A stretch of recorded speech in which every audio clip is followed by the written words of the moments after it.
Today's podcast is with my good friend Mike Gentili. We've been teammates both on the Schwäbisch Hall Unicorns and on the Italian national team. Mike has played all over Europe, been an import in many different countries, a little bit of a legend out here in the European football community.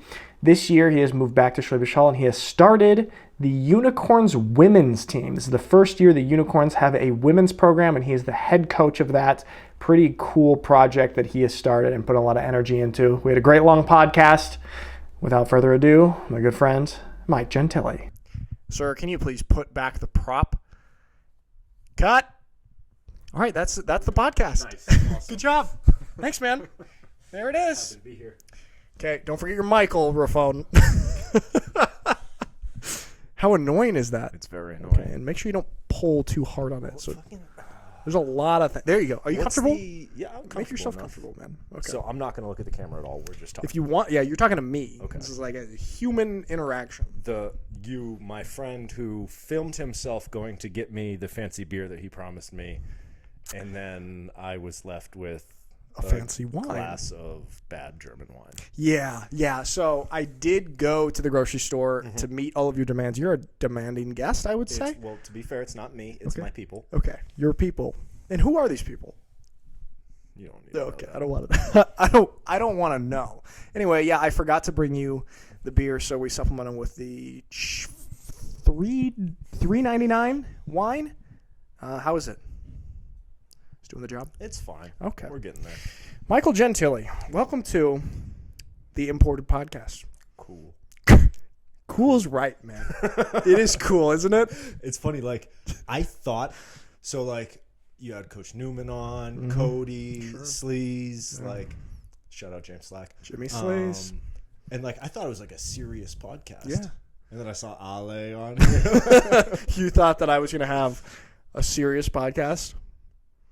Is that how I come across to you, Mike? That's fair. That's on me. Okay, thanks. That's on you, man. That's on you.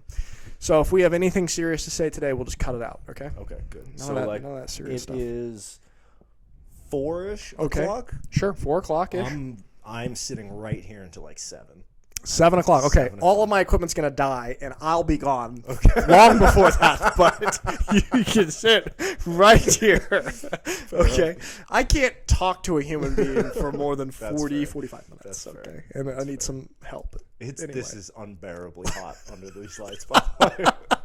That's why I put the hot lamp through the gas. I don't know how people have been doing this for... Oh, this is actually the first time because I noticed in the last podcast that it was really dark on this side. I was like, why don't we put this light Could I here? just be in the shadow? No, man. People just see your pretty We're going to get halfway through this, and I'm going to be in the shadow. That's why I put the good light, the cold light by me. So I have a sweating problem. Yeah. Well, you wore a good shirt. There's fire, too. It's a hot podcast, man. It's a hot podcast. All right. Mike Gentili. Yeah. So what do we got? What do we got? We got a lot of stuff, man. Here? I was trying to think. I don't feel like we ever met. I just feel like we came to know each other. That's pretty accurate. No, I have a very clear memory of our first several interactions. They're coming back to me. Okay, so first was when I first got to Hall. Okay. After driving like the 16 straight hours from Rome. Nice. God, and yeah, it was like November 2019. Okay. And we like dropped our stuff off at the apartment that we had and then came straight to the Ami house. Yep. So we like met briefly there, and then I was like bored during the day and I sent you a text and I was like, "Hey, what are you doing? You want to hang out?" And you're like, "I'm at this cafe." I was like, "All right, I'll see you there in 10 minutes." Wow. It was. I kind of do remember that. Do you remember which cafe? It was a number. Sweet 21? Yes. That's the one. Yes, Sweet 21. Yep. Great cafe. Went upstairs, had a cappuccino, and then we just hung out, walked around, showed me Hall. Yeah. It's pretty cool. And then we went to the Christmas markets during this time, like multiple times. Yep. We also went to the Krusty Krab the few Krusty times. Krab's a good place, a good location. And I don't know, that was cool. That was a really cool experience for me, like getting to Hall, meeting everybody. Yeah. Like in my European football experience before, I'd been with the same team in Rome for 2 years and I'd been living there full time. But like the group of imports always kind of like recycled, be like new guys, like basically full new team. But then like getting here and meeting a ton of imports, and everybody had been here a long time. Like everybody was planning on being here a long time. Yeah. That was cool. Yeah, I was gonna say, like, how did that compare to? I mean, you've been, and we'll get into it, you've been all over Europe, basically. I feel like Been a couple places. you're one of the most well-traveled imports, bouncing around and getting experiences in all sorts of countries and teams and leagues. Yeah, how did that? What struck you as, or did something strike you as different when you first came to Hull? For sure, man. Yeah. It's like the continuity of it, right? Like same guys, right? And it's not just like, I mean, it's not just like random guys either. It's not just like average to mediocre imports. It's like very good players coming back year after year after year, right? You, Cody, Dev, Rudy. I'm Brody, honored you put me in there. Right? Well, I mean, it is your podcast. What am I going to do? Leave you out? Thanks, man. Yeah, man. That's so true. That's the thing. That's what's like kept keeping a lot of us guys here each year. Is like we kept staying because everyone was staying. Exactly. And it's like it turned into like a 5, 6, 7 year thing. It was Like just I'm doing here now. and look, and here we are now Here talking we on this are. podcast. Yeah, that was. I mean, it's sort of things are a little bit different now because a lot of guys have like retired and moved on and stuff. But it's like such It's a cool. because like still everybody's here. Yeah, that's the thing. Ale Right. lives right there. Exactly. Pepe lives right there. Cody, Exactly. he's outside. I'm Like 4 minutes. you're right away. there. Like it's nice. That's what the cool thing is. Like we have. Remember, like we went to the basketball game last week That was and thinking fun. you got That was a lot of just. I think I said that to you or Jordan when we were driving there. I was like, we just got a good We got community. a good group of guys Yeah, here. just a good group. Good group. Just a good group.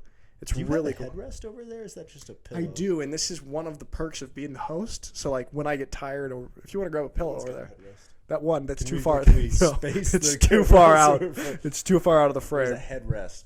Like right. Yeah, but I just don't think it would look as good. And also, you know, the hot light in the anti-headrest. I can't It's deal like- with this thing. It's no, we'll get a fan, man. We'll edit out the sweat. It's gonna be. Yeah, you'll be all right. You'll be A all right. fan would be fine. Yeah, but it'd be bad for the audio. So the people that want to hear that, you'll just have to deal with it. The fan would be bad, but I have to hold this thing 1 inch from my face at all times.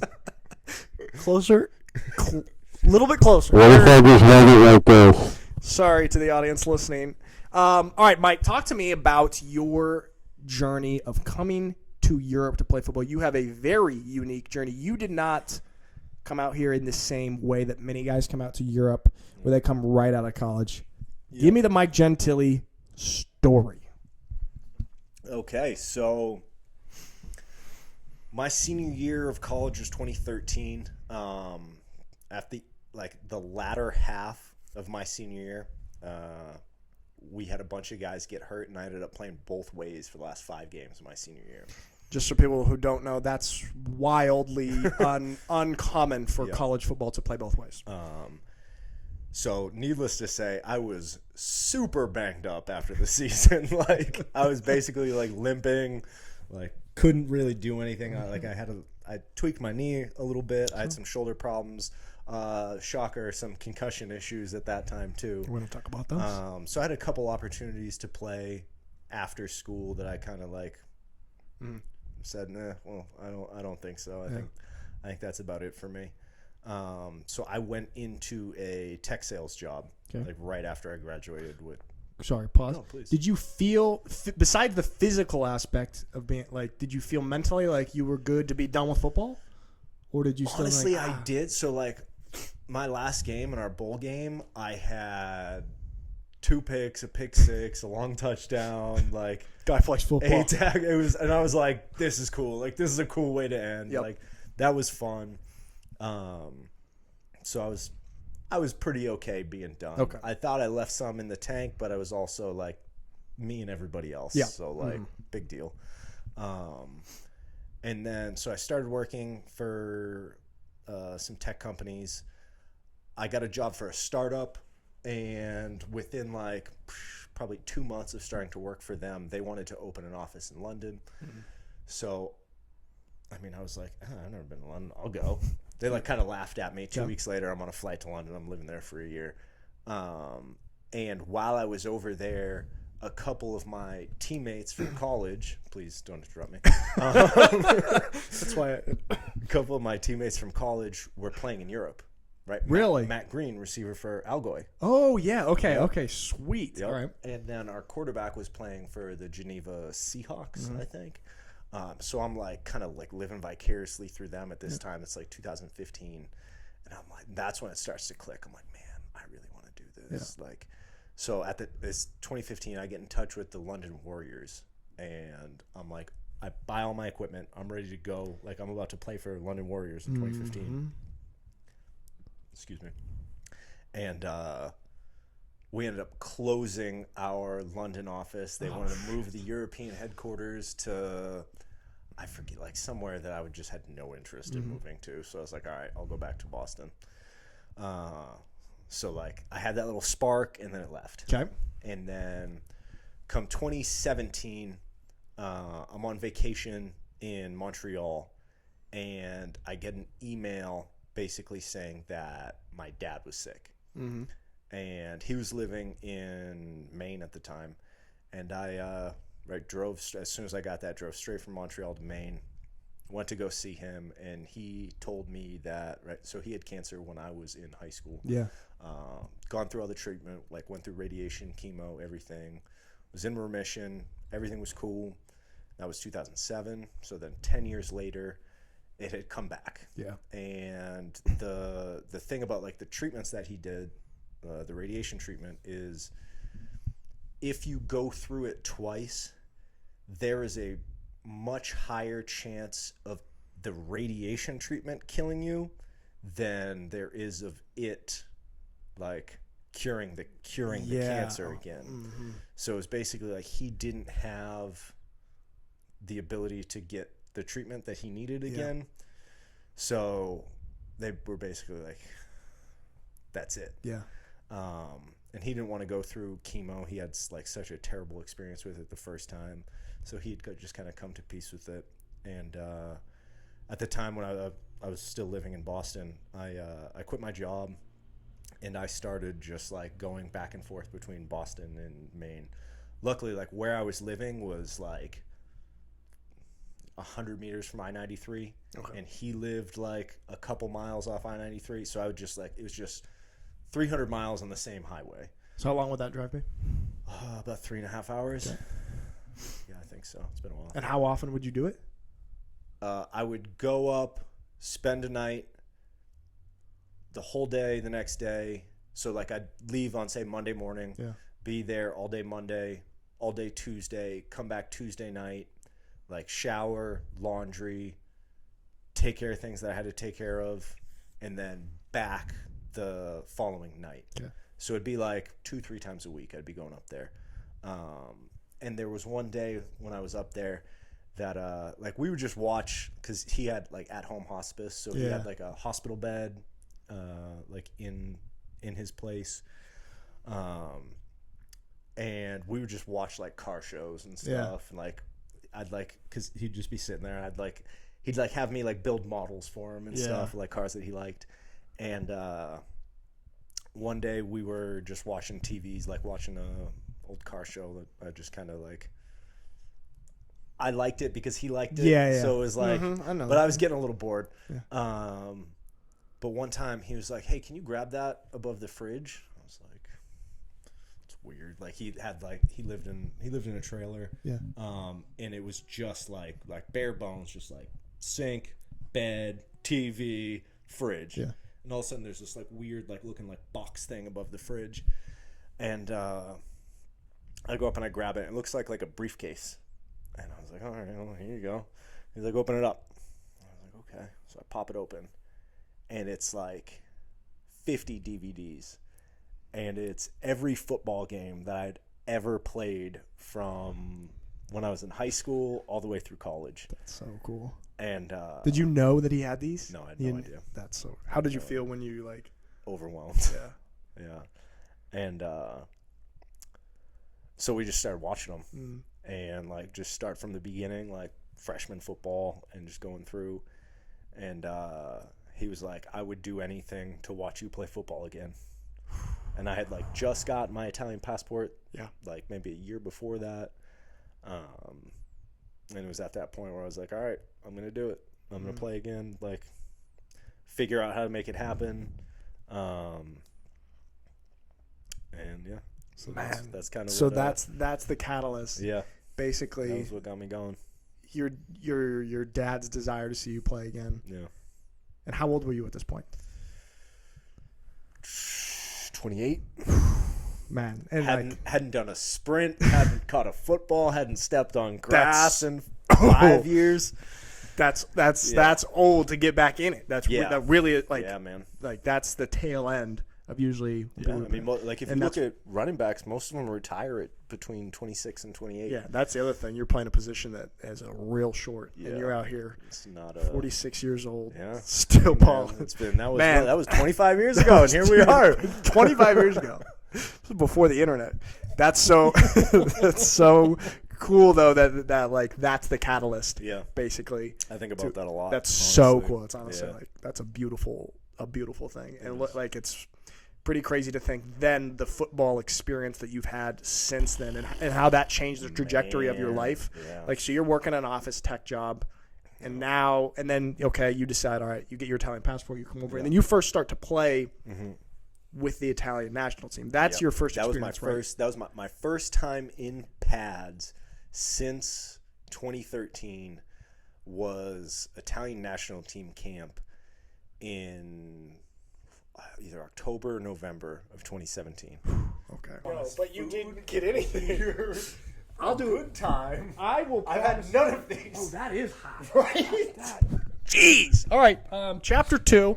We each had a bathroom break and a battery break. We moved. If this looks different, it's because we moved the light that was over by Mike because it was too hot, and we moved it to me. And Nick is now sitting on the sun. Confirm it is hot. So, chapter 2. You gonna be all right with that thing, by the way? No, I have a just deplorably horrible sweating problem. It's a genetic disorder. At the end of this podcast, I'm gonna turn my back so everybody can see how sweaty I am. This is why I will only wear black shirts. Look at the podcasts that I've done. Look at them.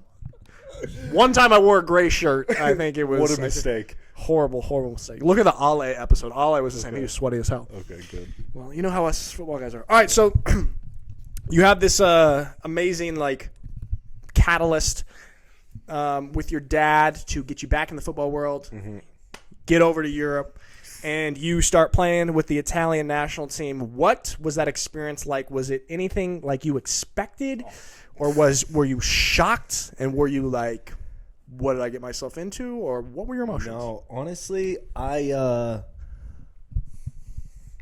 went into it not expecting anything, obviously having not played football in so many years. And just like at this point in my life where I wasn't trying to fit my experiences into what I wanted them to be, but just trying to enjoy them for what they were. And I wish I still lived like that, by the way. I was going to say, that's a really mature, cool way to live. And you go, I don't behave that way anymore. Yeah. Okay. But, like, I was just like, hey, man, here we go. Football in Italy. Yeah. Like, let's see. Yeah. And, man, I was just overwhelmed with the way that team welcomed me with open arms. Like, it's crazy, man. Those guys are like, I distinctly remember the first time meeting Beppe. I distinctly remember the first time meeting Ale. Like, all these guys in, like, man, what an experience. Just an awesome like first way to be like, I'm playing football again. Yeah, it's so cool. The vibe of the Italian national team and the guys that are on that team is unbeatable. It's just like, I mean, we talked about when we did that documentary for the Sweden game that we won European Championship. Show them the ring.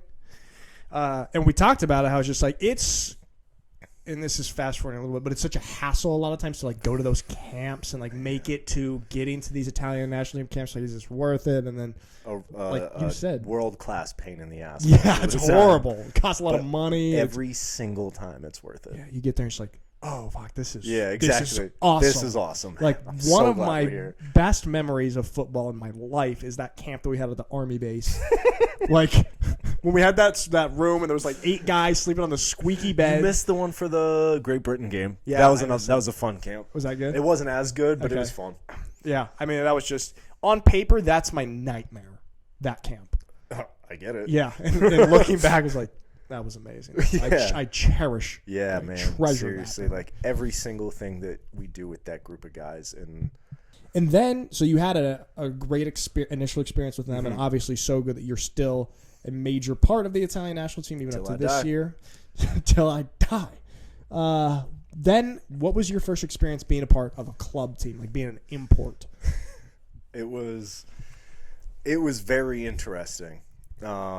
So I played for a newly founded team in Rome called the Lazio Ducks. I have a hat from Lazio Ducks. Nice. Yeah. I gave that to you. I think so. Yeah. That would be why you have that it. came into my possession before we ever knew each other, but it came from That's your hand. impossible. Well, okay. Maybe Bruno gave it to me. No, because he played for. All right, Nick's lying because I distinctly remember giving him this hat. And I think you're right. I think you are right. I got surprise. Lazio shorts from Bruno. The hat from you. The hat's from me. The shorts are from Bruno. I- Because you got Lazio Marines shorts. Yeah. But I gave you a Lazio Ducks hat. Correct. Because Bruno played for the Marines in 17. Okay. And then the Lazio Marines and the Roma Grizzlies merged to be the Lazio Ducks in 2018. I have been known to lie. It's funny we bring this up because This thing's very bright, today. by the way. No, I don't mind. Did you not see me adjust it to harass you? Man, not only am I hosting a podcast, I'm a psychological terrorist. Okay. There's a bonfire right here. We'll get a couple more candles too. Don't worry. Well, they'll come in. What took you so long to get me on this thing, by the way? I don't know. I was texting you and you're texting you. To be fair, I'm very busy. you are. Let's talk about that. You are busy as hell right now. Yeah. What do you? And then we'll go back to your Yeah, Ducks. yeah. I have What do you have going on right now? Because there's a major new chapter. There is in a your football life. major chapter going on right now. As many of you well know, if you listen to Nick speak about anything ever, I do. we started a women's team for the Schwäbisch Hall Unicorns this year, and that has been not a small undertaking. On my part. It was like, whoa. So like, I was coaching for the Raiders Tirol in the ELF last year, and we played a game in Berlin in which Ziggy's son Ian was playing. I know his name. Thank you. No, I know his name too. So I know his name first. Like a really aggressive. Ian. But anyway, so Ziggy was there. He was at the game. Okay. And I see him after the game. We're just talking. He was like, "So what's your plan for next year?" I was like, "I don't know. Maybe come and play for you guys." He's like, "Do you want to start a women's team?" I just looked him dead in the eyes. I was like, "Yes, I'll do everything. I don't care. Like, just let's do it." Wow. So it was back then. Yeah. Oh, I didn't know that. Yeah. Okay. That was like the first idea. And I think like from there he had to convince the board to do it. So like as soon as that seed got planted, and then obviously like 2 weeks later I'm here for the playoffs. And then once we got confirmation of that, it's been a lot of work. Like, So you're the head coach of the women's team, first year for the Schwäbisch Hall Unicorns playing football, women's football. Yep. Also, how crazy! Like, think about football in the States. That's our sport. It's an American sport. yeah. There's like hardly any women's football in the States. When I left, there's a couple of pretty good leagues are there? Yeah, there's the WFA and there's I the don't know. WNFC. Okay. There's actually a good team in Seattle. You're That's from not Seattle, where right? I'm from. Nick is from Seattle. He Sort may of tell region. you he's from elsewhere, but he's from Seattle. Tacoma, exactly, I believe. Right by the Tacoma Dome. Tacoma Doma. Yeah, I live right by Tacoma. probably Okay, a so there team. are women's football. Yep, leagues. there's Okay, so there's strike one in the Seattle. point I Yep. just made. Mhm. Okay, but it doesn't But it's not- seem like To it's be not that- fair, it has really taken off in the last couple of years. Okay, that's fine. I have a little bit I had some insider info just because one of the best teams in the States is the team in Boston. Okay. And my position coach in college is the head coach for the Boston Renegades. Really? Yeah, Oh, okay. So, like, I've been put on to them since, like, 2008, 2009. So you're well in it. Yep. How has this process been, founding a team and coaching it? What is the process like? Man, it's honestly, like, I knew it was going to be a lot of work. And I knew I was going to have to just kind of, like, learn a lot on the fly. Yeah. But holy shit, man. Like, there's so many things that go into it that, like, I've been around a lot of football teams, a lot of clubs, like, in a lot of places, in a lot of different capacities, both as a player, as a coach, like, behind the scenes. Like, but everything that it takes to bring a team from the idea to, like, functionally running a practice, like, be able to get through a practice where things work. Man, I was gonna say, because I went to Lady Corns practice last week or 10 days ago. Yeah, that was cool. Appreciate that. Yeah, made some content. You know, cool art. reel. Hashtag art is Art. good reel. I Hashtag love art. making reels. Yeah. And I remember being at practice and thinking, this is shocking to me how sharp and well run and crisp this is, because this didn't exist. It was an idea. A few months ago. And I expected it to be kind of a shit show. And it was Understandably very, so. very similar to our senior team Unicorns practice. Yep. And so what are some of the kind of, I don't know, things people don't think about when that go into making a team a reality and being able to have a practice? Like, honestly, one of the toughest things for me to get things started was recruiting. You need a team. Yeah. Right? There's maybe 3 or 4, like, as soon as we announced, like, players that we had. Including Right? Isa. Isa, okay. Yep. My girlfriend, Isabella. And Baller. Baller. And then there's a couple of girls who played for the youth teams. Yep. So, like, we're like, okay, we've got a base. Yeah. Of, like, 4 players. Okay. And then I'm Nice. like, okay. I asked Ziggy. Oh, no, Ziggy asked me, he's like, do you think we can get to, like, 20, 25? Yeah. He's like, because we need 22 to be able to, like, play this year. Yeah. Like, we need 22 girls on the roster. And at first I was like, yes. Lie. Yeah, exactly. Like, Liar. bold-faced lie. I was like, yep, we'll get 20. Definitely, man. And then, man, it was crazy. Like, I watched film on damn near every women's football player in Europe.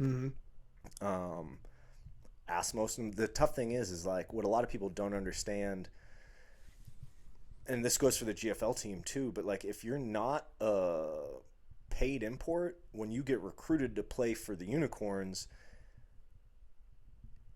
what it comes down to is, will you move your life to Schwäbisch Hall, get a job here, right? Pick up, be here for the opportunity to become a better football player. Yeah. Right? And it's will you invest in yourself to become a better football player? It's a crazy when you think about that. That's insane. That's what I did in 2019, man. Yeah. That's true. That's crazy. I was sleeping on an air mattress for 3 months. Yeah. And it's like, I don't know, man. It's just like, that's an impressive thing, honestly, to me. It's Because fun. I've only been like a paid professional player. No, dude, that was my first. Like, I mean, Yeah. I was a big swinging dick in Italy, man, Yeah. and I came here for. Yeah, no, you came up here. Yeah, I was like, fuck it, let's do it. Yeah. Like, I mean, we had coaches in Rome who were very committed, doing their best, but, like, there is a big difference for when you can have a truly professional coach, right? Like, guys who are super competitive and who want to be better, and that's not, guys is a misnomer, right? Football players who want to get better are willing to make sacrifices and invest in themselves for the opportunity to get better. Yeah. Whether that means competing at a higher level, whether that means having more support throughout the week between practice, meeting, films, etc., or whether that means just playing for a successful coach who you believe in. Mm-hmm. And like when I was coming up here, I invested in myself for the opportunity to play for Jordan. Yep. Right. Man, so do you basically use this experience that you had in 2019 of being like, fuck it, I'm packing up and I'm going to make this sacrifice and do this? Were you able to use that experience in your recruiting to convince other players to do the same? I mean, we have 1, 2, 3 girls who have moved here from Sweden, 2 of them from Sweden and 1 from Poland for this opportunity. Yeah. And these are girls who they are like supporting themselves outside of football, right? Yep. Have jobs or students or whatever, and make sacrifices in their life to be able to play football. To have this experience. And like until this, like there hasn't been the opportunity for female players to do anything like that. Yeah. Like I was gonna say, are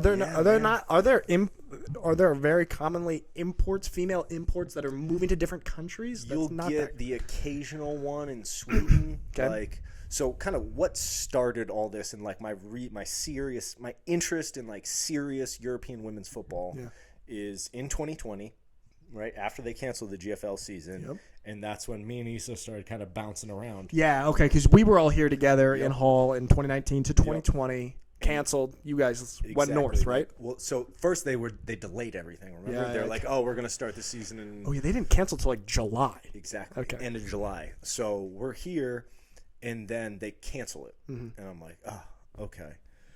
So we go back to Rome. We're in Rome for like 3 days, and my friend Juha, who's the head coach of the Helsinki Roosters, calls me up. He's like, "Hey, you want to come play in Finland?" So the GFL got canceled. I was like, "Yep." He's like, "Okay, can you fly tomorrow?" I was like, "All right, man, here we go."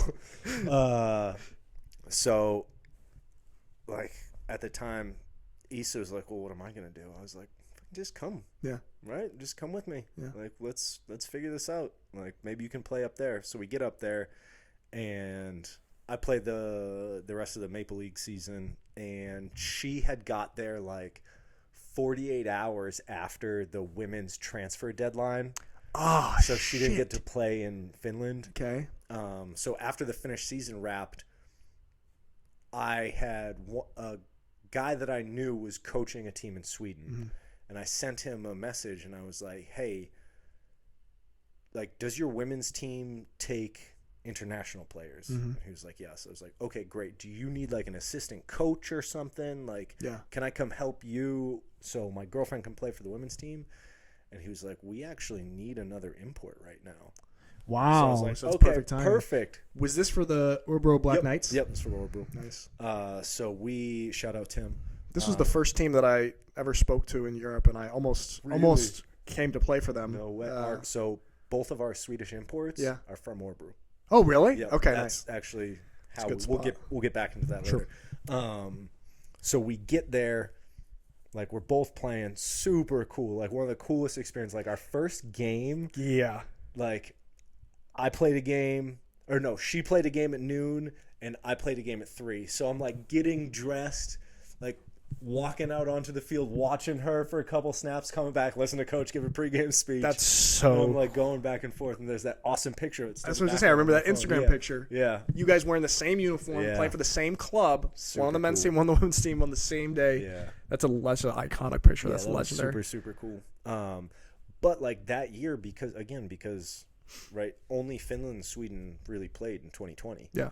So like, dude, the Finnish league that year. Everybody who wanted to play went up there. Crazy Like, competitive. Yeah, all the players went up there. It was awesome. Yeah.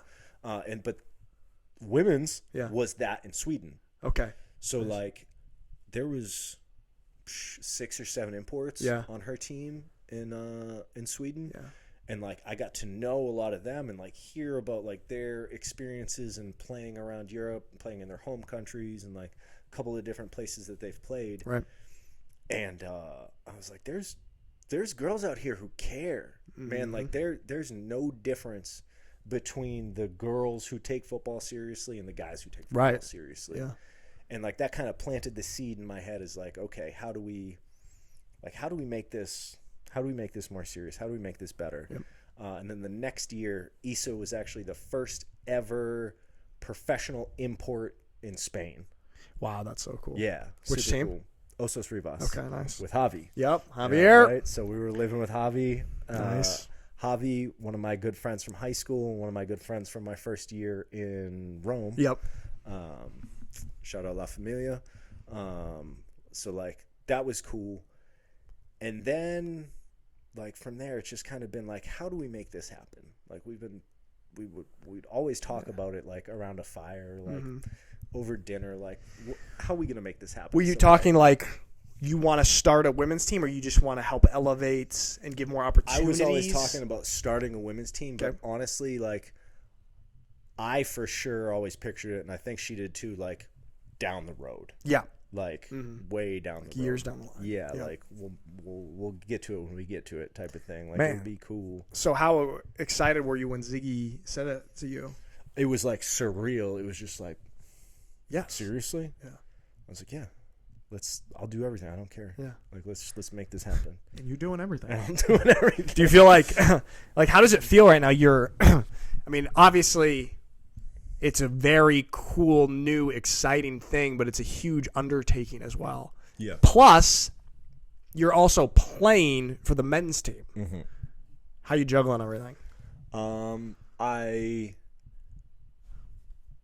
I have to structure my days, okay, which is not something I like to do. No. That mustache doesn't scream structure.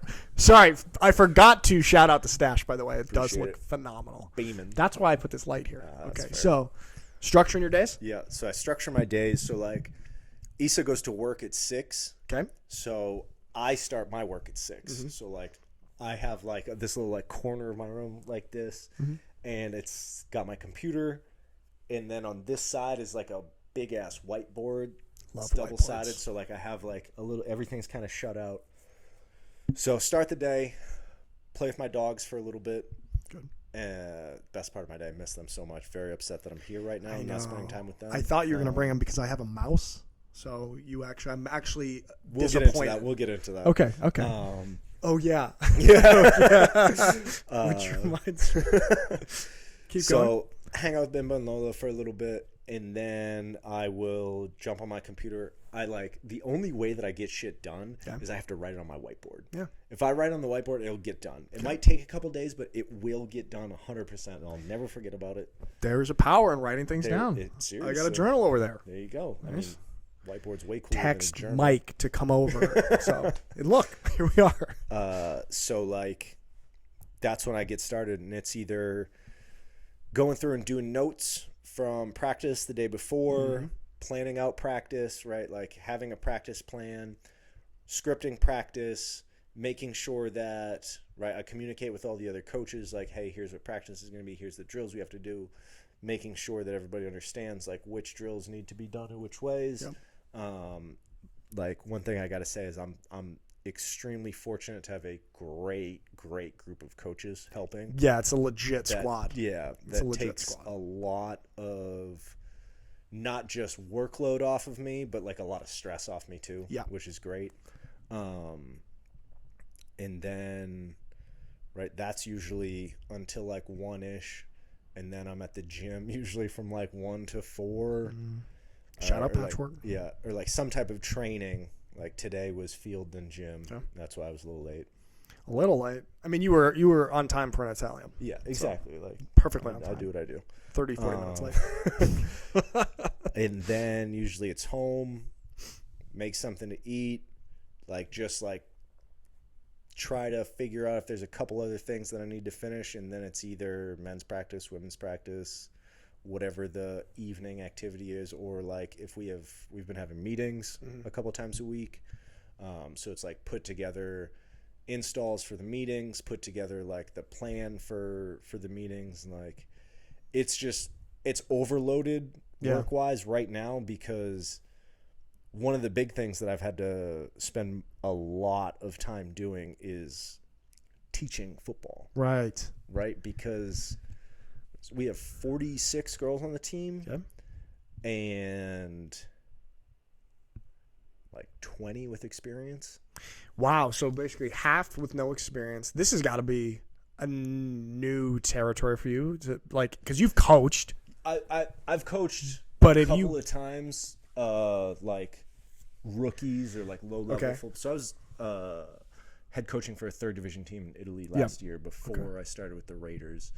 And like those guys have played before, but if it's difficult if you haven't really had coaches who understand and like are good teachers. Yeah. Because I think there's a lot of really good football coaches who really understand football and are great with X's and O's, but aren't good teachers. Yeah. It's like they have the knowledge. And but they can't But like transfer. how do you, if you're not able to explain something in a way that a 5-year-old will understand it, like 5-year-old, he's not stupid, but he also doesn't have a big vocabulary and doesn't understand all the jargon. Explain it to me like I'm 5, exactly. as Michael Scott That's how says. I try to talk to you most of the time. Yeah, it works. I get it.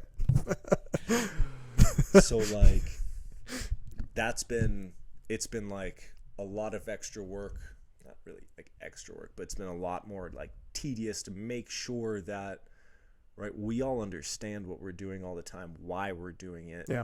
And like to the ladies' credit is like they are all so motivated to learn. Yeah, that's so cool. It's awesome. I could see that at practice. Just going around to all the different, because I was filming and running around each group of indies and to offense, defense, and like everyone was just so locked in, paying attention. That's awesome. And just I don't know, you could feel it, you could see it, and you could feel it. Like people were just really into it and wanting to improve. Yeah, girls take it super, super seriously, which is, I mean, for me, that's like the number one thing. Yeah. Like I always tell them, like, we don't have to be the most talented team. Yeah. We don't have to have the best players, but like we've got to work hard. Mm-hmm. We have to be committed to learning and understanding and trying to get better. Yeah. So far we have been. It's been, man, like we've had 7 practices. Like the difference between the first practice and now is insane. Yeah, it's probably just going to keep just skyrocketing. And then when's your guys' first game? April 29 at Hagenbach Stadium. See everybody there. Everybody that no however many views this gets, we expect to see that many people at that game, no matter where you live. And as a little extra spicy bonus to this, okay. So this is the 40th year of the Unicorns. Yep. And this will be the first Unicorns game of 2023. Wow. Kicking off the 40th year of the organization. Yep. With the first year of Lady Corns. Awesome. It's going to be a good day. It's going to be a good day. Okay. Great. Okay. All right. So we will be there and we'll be making content. So, and I mean, you can girls still join? Yeah, absolutely. Yeah? All right. So people, if you're interested in playing football, get in contact. Yep. Will they email you? Yep. Either mike.gentili@unicorns.de, or I would say the easiest is send a message to the Unicorns Women Instagram. Oh yeah, Unicorns Women. Yeah. Okay. Good. All right. 1 second. Are we Flashlight. There you go. No, I really like your new apartment, by the way. Thanks, man. It's dope, It's a isn't cool it? place.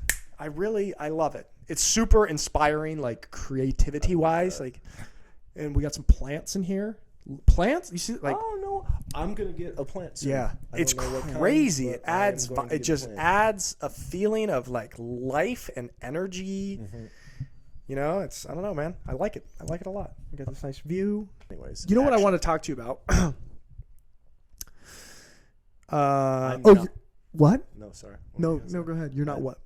I'm not leaving this place without talking about my dogs for at least 25 minutes. So we can do it later. Okay. I'd prefer to do it later. Ask me what you want to ask me. Okay, I'll ask you what you want, and then we'll talk about the dogs. We'll talk about our pet. We'll do a whole pet section. Nice.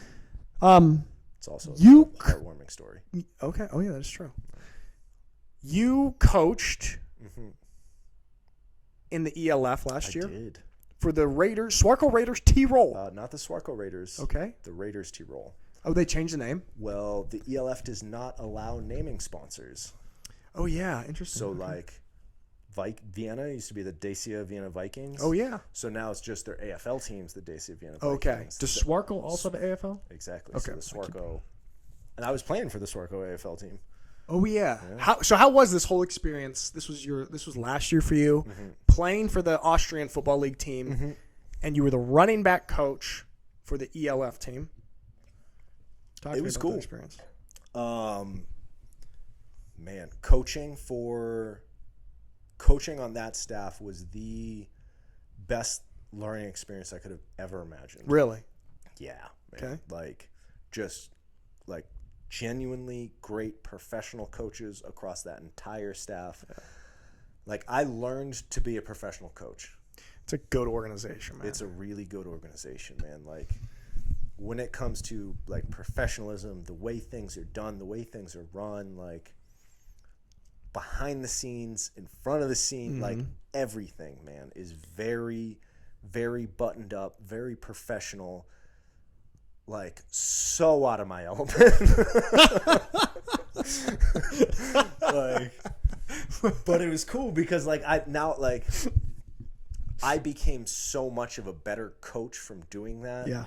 Like, I think, not to toot my own horn, but like I had a lot of the intangibles. Right. Like, I've always felt that I'm a natural leader. People gravitate to me for whatever fucking reason. Mostly the mustache. It's mostly other the mustache. reasons too. You're also a very good communicator. I would never tell you any compliments outside of the podcast. Thank you. You're welcome.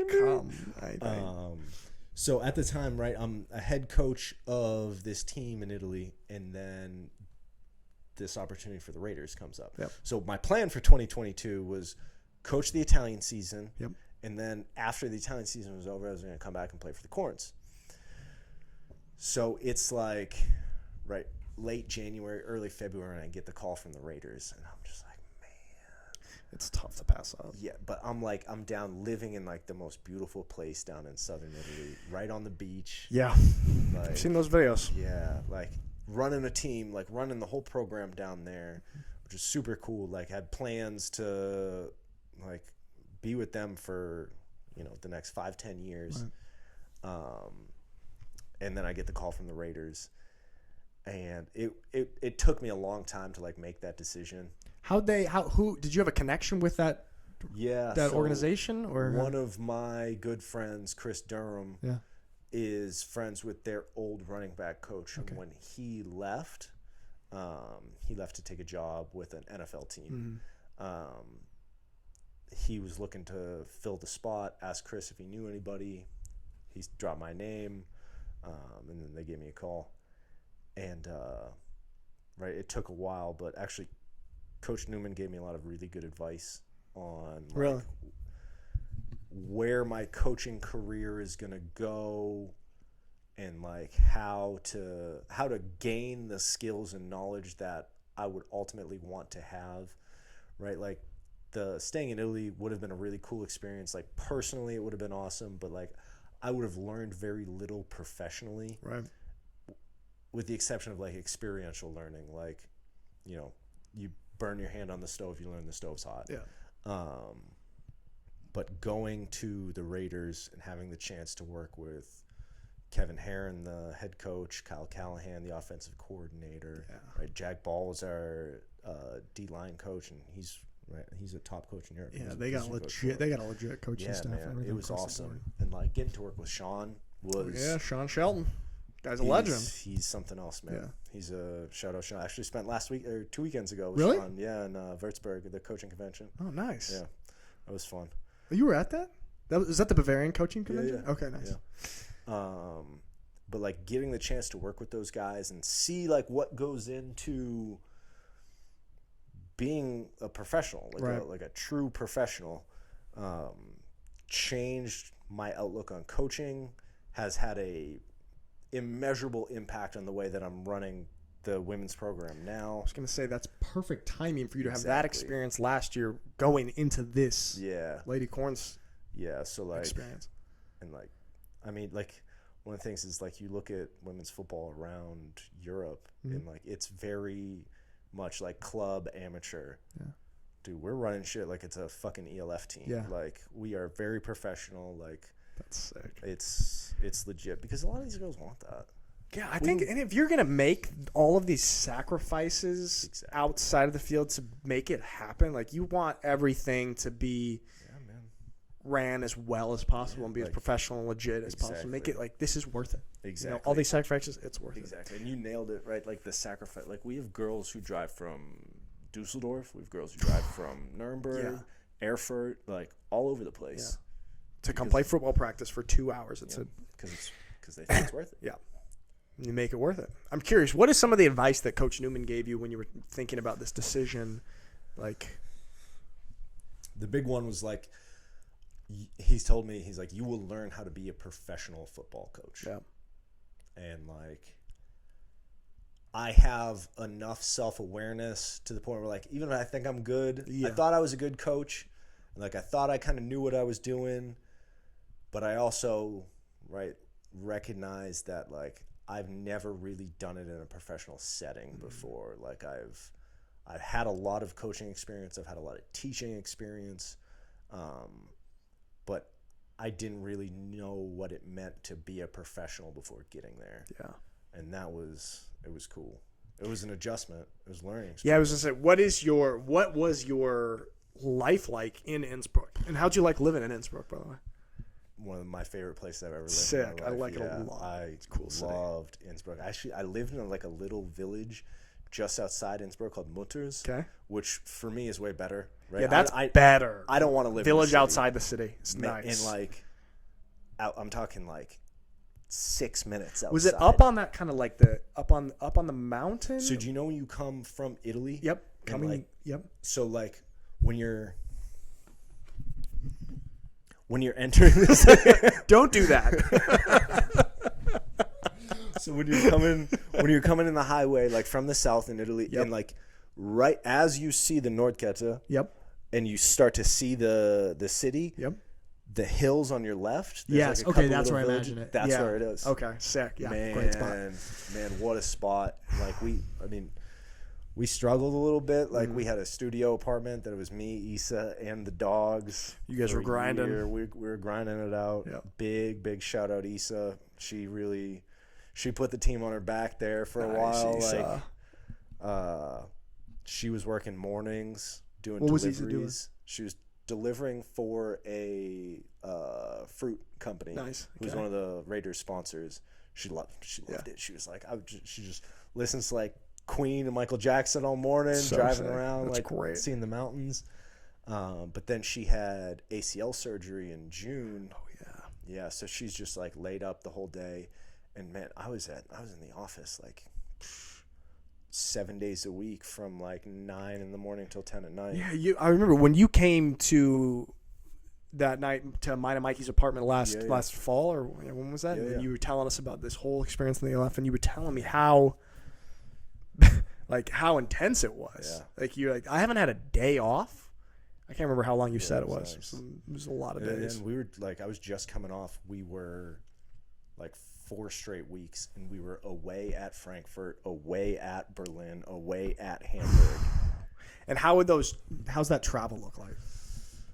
So Raiders are very fortunate that they've got a nice partnership with this company called Beat the Street. Okay. And these are great name. And these are like, for lack of a better term, like rock star buses. Okay. So we would rent 4 buses. Each bus has 16 beds. That is so cool. Yep. So they're like little cubbies like this. Yep. With a little thing. There's 2. So you go up. So you walk into the bus, kitchen, living room, like dining area. That's so big sick. TV. You go upstairs in a bathroom, and you go upstairs, and it's 2 bunk areas and then another living room. Man, does it have Wi-Fi? It did. It sucked though. Okay. Still, that is so cool. So you guys would travel to games in this. Would you go overnight on Fridays for a Saturday game, or how would it? That's exactly what we would do. Were you able to sleep on those? I did not sleep once. Because it would be too difficult, or is it too difficult to sleep because it's shaky For and me, stuff? yeah. Okay. Luckily, thank God I didn't have to play. Like the guys were fine. Okay. Like everybody really I even preferred it, honestly. Yep. Like I would have rather did that and not sleep than sit like this on a bus from Innsbruck to Hamburg, or Innsbruck to Berlin, and then go to like some shitty hotel. Yeah, that would suck. So like, I mean, there'd be games where I wouldn't sleep for like 3 days. It's unhealthy, Michael. Not cool. Okay, I hope you're getting sleep now. I'm sleeping great. Okay, good. This is your first. So last year you came and joined us with the Unicorns last year at the end of the year. You got 2. Did you get 2 games? 2 games, yeah. The semi? Yeah, the semi and the German Bowl. And the German Bowl. How was that after? Because in 2019, you, like you said, you picked up everything, moved to Schwäbisch Hall to join the Unicorns. Yeah. COVID happened. Everything went a different direction. And there we are 3 years later. Yeah. You're finally getting to play your first Unicorns game. Man. I remember that. It was it was wild. Really cool to have a home game. Like, how'd that feel? Man, it was cool. It felt like the culmination of like everything, especially because like it's not like I like left and I was out of the picture for 3 years. Yeah. Like we were in touch the whole time. Like I was in touch with Coach Neuman the whole time, Cody the whole time, obviously Ale, Pepe, Rudy, everybody. Like it felt like you were part of the team for the whole these 3 years. Exactly. And then like being able to come back, I mean, dude, in warm-up lines, I look over and it's you, and I was just like, man, this is crazy. Like, this is cool, man. I mean, before that, the only time we'd have actually played together was with national team. Yeah. I think that, because we only had 1 game. Yeah, that's right, because the France game got canceled. Yeah, so that was a cool thing, having the Optimal Sport Park home game. That was cool. Like, that's so fun. I'm going to miss, like, now that I'm retired, like, those home games at Optimal Sport Park, man, I'm like, so fun. Yeah. So much fun. Yeah, man. I'm beyond excited to like have a full season in Hall with the Unicorns, like at that field in this league. Like it's gonna be fun. I'm really excited, man. I'm having a good off season right now too. Yeah. Feeling dangerous. Guy's a dangerous fella, Mike Gentili. He's a dangerous fella. There you are. You got house fires in front of me. Well, I provide a dangerous environment to bring the danger out of you. Actually, yeah, I'm excited to watch you play this year and get like a whole season. Yeah, man, it's gonna be cool. And, yeah, man, just to be able to be settled in Hall. How's it feel to live in Hall? It's weird. Like, it's not weird. I like it because I think it gives me. It's the perfect place for me to be able to just like focus on the task at hand. Yep. Right. I've got a lot to do, so it's very nice that I am just like completely focused, like especially at the Ami house, we're a little like tucked out of the way a little bit. But like it's cool, man. I miss Italy. I was gonna say, I know you're an Italy guy at heart. You like Italian weather. You know, right now we look outside. It's morbidly gray, a little gray and sad. But the summer here is great. The summer here is really like, great. That was one thing I was super. I really enjoyed it that year when I was living in Mickelbach. Yeah. The summer there, like we had a nice little balcony over there too. That was really cool. So I'm very much looking forward to the summer here, especially like because we're just playing ball the whole summer, man. Yeah, that's so sick. It's it's gonna your whole life is, man. My whole life is football. My whole life is football now. What do you do outside of football? Play with my dogs. I was teeing you up for that. I was teeing you up for that, man. I was hoping you were going to say that. Mike threatened me that if he didn't speak about his dogs, he would steal my camera equipment. So what kind of dogs do you have? I don't know. Okay. So mystery dogs. Yeah, they are mystery dogs because I literally found them on the road. Okay. So it's beautiful. Yeah, in 2021, me and Issa were on vacation on my motorcycle down in like the deep south of Italy. It was like a 3-week trip. We were just like going around in Calabria and then went to Sicily, and we're on like day 4 in Sicily, and we're riding back to the Airbnb, and then all of a sudden on like this dirt road, gotta be like 5 kilometers from anything, see this little like black dot across the road. I'm like, what was that? see it like half cross and go back again. And I was like, oh God, I hope it's funny. Like I was like, I hope that's a cat. Because like a small cat can fend for itself. It can like figure it out. But like a small dog, like helpless. Cats can take care of themselves. So let's. You're looking at a cat guy. Yeah, I know. I like dogs too. I'm a cat guy. I like cat. I met a nice cat when I was living here last year. I really liked him. His name is Mario. Shout out Mario. Nice to meet you.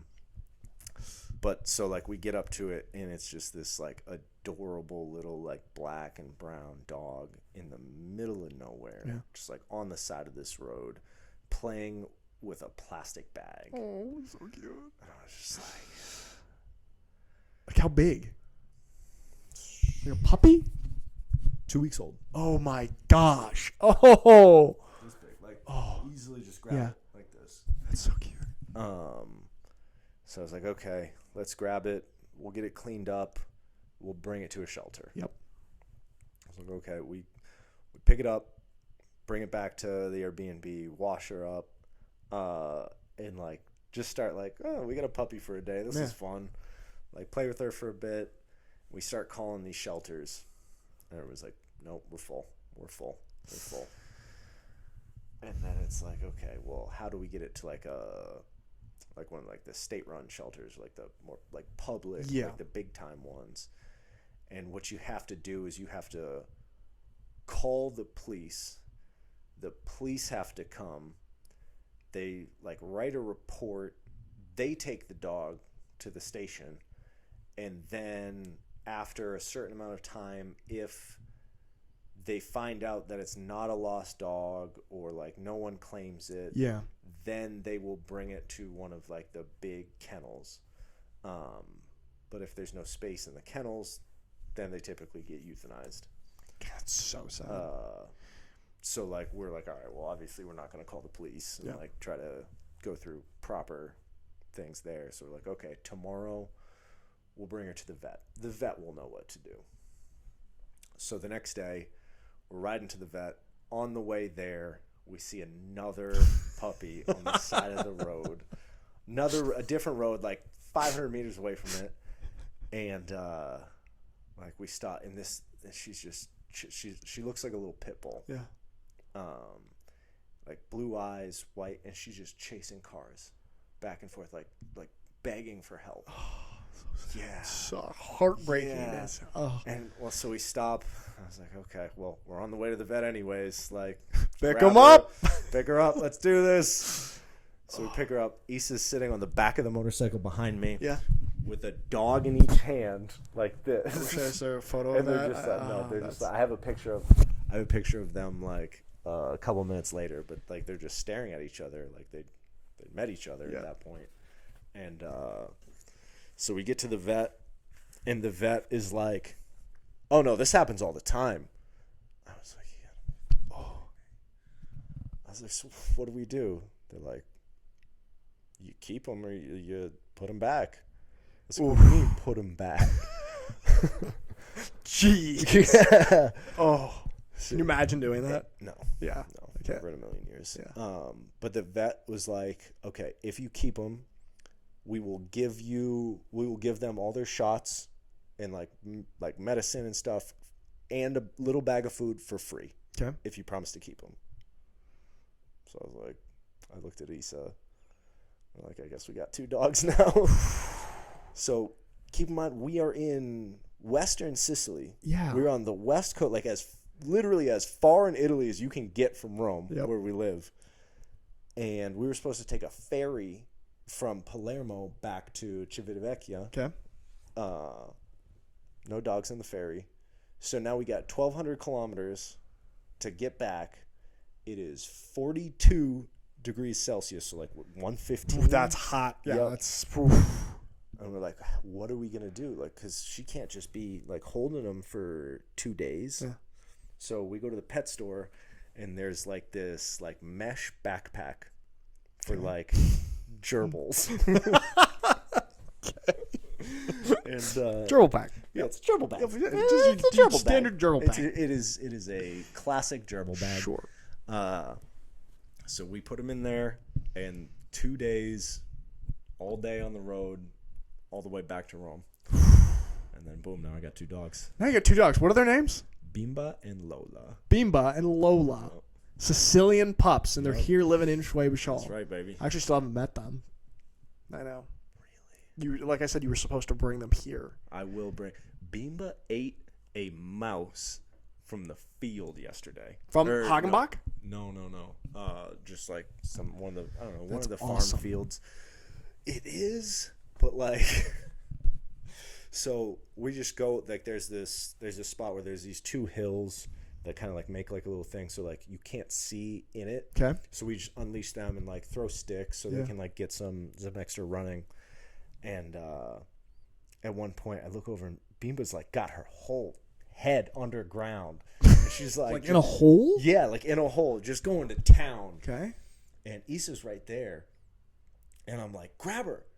So she grabs her, pulls her out, and there's a mouse in her mouth. That was awesome. Like just the tail. Oh. And I'm like, get that thing out. And she goes, I can't. Oh. And like, like, I love Isabella. She is a strong, beautiful, confident person. Yes. But like, she is not a girly girl. Right.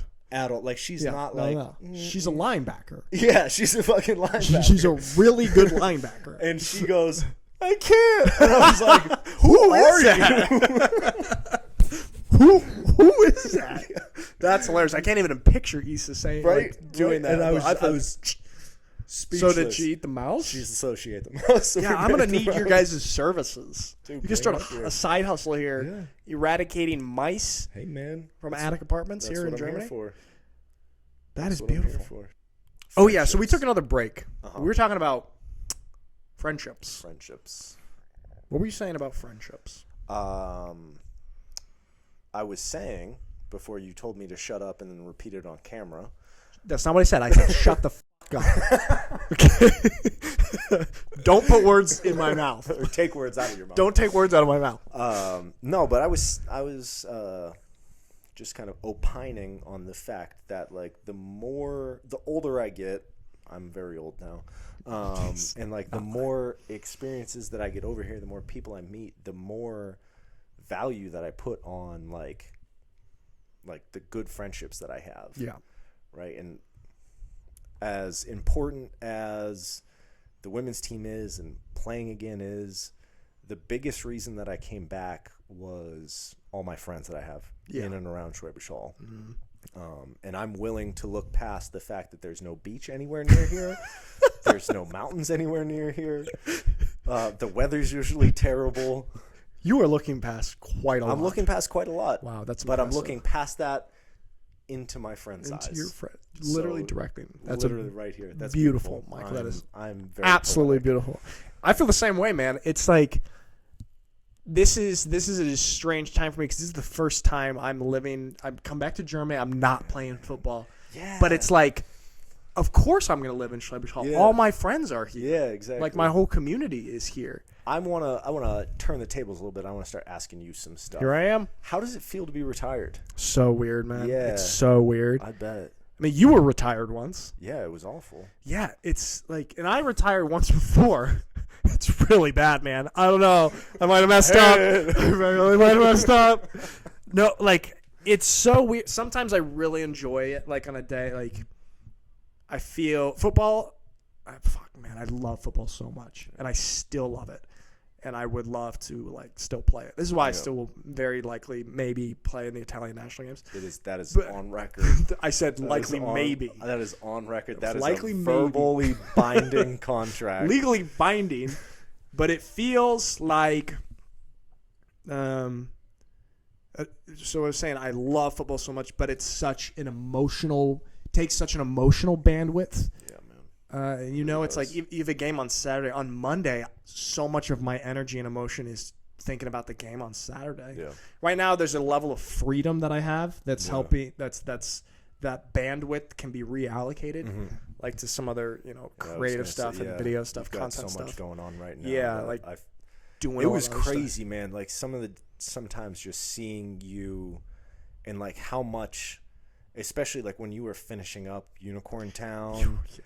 and like getting working on some of these other projects, it was crazy to just like be around you all day and watch you work, and then like 6 o'clock rolls around and it's boom into football mode, and then we go to practice, and then it's just two different things. That's awesome. So I can imagine that being able to just like focus on one thing is helpful for you. That's cool to hear. I appreciate that. I'm looking forward to see some like actual like quality content. Yeah, no, we're still just messing around. We're still experimenting. Hopefully this podcast is good. I have not watched a single episode of that, to be honest with you. You're going to want to watch some of those. Okay. There's a couple I good ones. might. But what you actually said, like I say, right, like, and it is. Why is there a light over here? It looks good, does I think. Okay, that does look It pretty probably cool. looks good. Okay. Doing, like, on one hand, it frees me up. Yep. But on the other hand, I say that having football also was a release. Yeah. Like, if I had a really stressful day of doing work all day, and even though I would be stressed out to have football practice that night, once I'm at practice on the field and we're in team, and I'm screaming, it's like Oslo. It's like my catchphrase. London, Oslo. And that, like, so to have that was actually probably really good and healthy for me. So I do think I'm going to need to find a new channel or outlet. Yeah. But that hasn't really hit yet. But I do think that that's on the horizon. I would. Do you have any advice for me as a man of great advanced years? It's funny. I was just gonna give you a compliment, but now I'm not. No, give me the compliment. No. You know what you should do? You should get a dog. That's a good idea. Or I should have a friend that has a dog who bring them over. Here's what we do. Okay. Right? I'm gonna start coming over 3 times a day. Okay. I'll bring my dogs, and we just hang out with the dogs. It'll be like 6 to 8 minutes at a pop, and then I'll be out, and then boom, you got stuff to do. Oh, that's actually pretty good. Stuff to look forward to. You can really like sink your teeth into being a dog uncle. I love micro hangouts too. 6 to 8. It's not what I said. No, I know. Okay, with your Jimi Hendrix shirt. Hey, I'm just out here trying to have a good time. I'm just a guy All just right. hanging out. Yeah. That's so it. there's that, but it's so. But it's so strange because I feel like I got a second life of football because I thought I was done right after college. Heard that. Like, you know it. And then basically these last 7 or 8 years playing in Europe, it's like I was playing with house money. Yeah, it's on borrowed time. Yeah, it's on borrowed time, Yeah. and it's like I got 7 years of football, an incredible experience of football that I never thought I was going to have.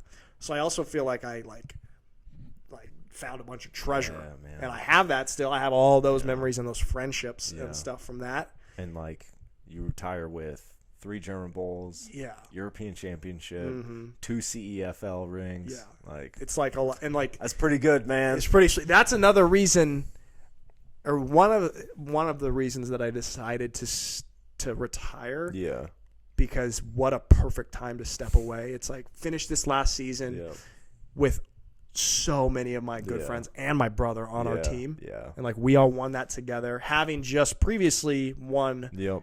The European Championship with Team Italy. And it's like, man, what am I chasing if I keep going?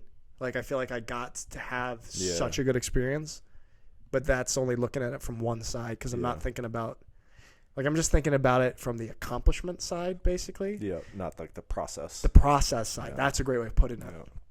So we'll see once that hits me and just how, And I hate that I always have to remind people of this or like make sure that people are aware of this because I feel like it doesn't get enough credit. And I also feel like maybe not all of your viewers and subscribers really understand and know. Yeah. But you are a fucking great football player, Nick. Thanks, man. Appreciate and that. like, thank you. Not because you have all of this other stuff going on and like it's not the biggest part of your life. Which is weird. I feel like there's not enough recognition and there's not enough like credit given to you, but you are a very good football player. Thank you, Michael. I appreciate that very much. A very good football player. No longer. Thanks a lot, man. You are now washed up. Yeah, I do feel like that's actually I'm a washed up former football player. Yeah, I do feel like because I'm always doing like some, art stuff and video stuff, and that it always, maybe from the outside, looks like football was just it's just a little side thing I do on the side. Exactly. But like, that was such a big part of my life. Yeah, huge. How that is for us. It's like part of our identity too. You can't escape it. You can't disassociate yourself from that. Yeah, like it's like I still feel like I'm a football player. Yeah, or well, you will be this summer for the national team. Yeah, due to my legally binding contract. Yeah. What are some of the lessons that you have learned from playing football? Through, it could be literal on the field lessons or in terms of relationships or life. Give me something that that football's given you. I think to pin down on like specific lessons is tough to kind of do on the spot, but I could definitely give you like characteristics that I think I've cultivated thanks to football. Yes. Okay. That's kind of more. Yeah. Right. Exactly. One of them is perseverance. Naturally, just there's no easy way to improve in football. There's no easy way to have a great season. There's never been an easy championship to win. And being able to stick to something and keep working through it and ignore the noise, take the punches, like get knocked down, get back up, and just keep moving forward until you get to the goal that you have set. That's something that I've learned through football, and I think even specifically in my career in Europe, I've really learned that. I think I've come a long way in the way that I view football since getting over here. Yeah. But that's one of them. I've learned a lot about leadership, both from playing with other great leaders, and also just having to be, even when I didn't necessarily want to be, having to be a leader on a team. Mm-hmm. You learn a lot about how to motivate people, what it means to be a leader, what good leadership and bad leadership looks like, and how that affects the team. And I think those are probably two of the, honestly, patience. Patience also a good one, yeah. Learn a lot about patience. Yeah. Yeah. Also the patience and what was your first one? Determination or perseverance? That's a big word. Patience and perseverance kind of go hand in hand, and I've been they both have P's. Because they start with the letter P, in their English words. I went to college. So I went to a good college too. And so that's why I could recognize school degree over here. State school. That's why I can recognize when two words have the same letter at the beginning. But it's Mom Alfieri, money well spent over here. Money well spent. Got that degree, college educated. But does your mom watch these? I think, Mom, do you watch it? I hope she watches this one because I'm on it. She'll watch this one for sure. Yeah. Hi, Mom. Yeah, I miss you. There she is. Yeah, you guys got to meet. Yeah. We hit it off. Yeah. She's basically my best friend. BFF. BF4L. Yeah. So next time she'll come out, she'll watch you play ball again someday. Gotta get her out for a Lady Corns game. She would actually be really good. She should play. All right, there it is. Done. Should be like a running back. But perseverance and being and patience, like I said, 2 P's.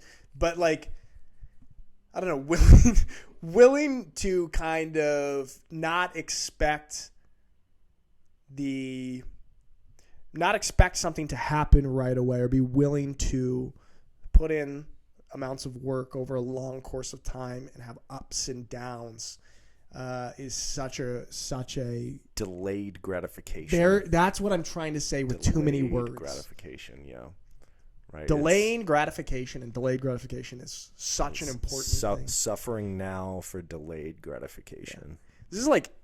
This is intrinsic with human beings. It's if you suffer now in certain situations, you will feel better later. This is like why saunaing and ice bathing works. Ice bathing, because you have small sufferings, and then you get out of the ice bath after this miserable 4 minutes, and then your body just releases. I've actually been waiting for you to just.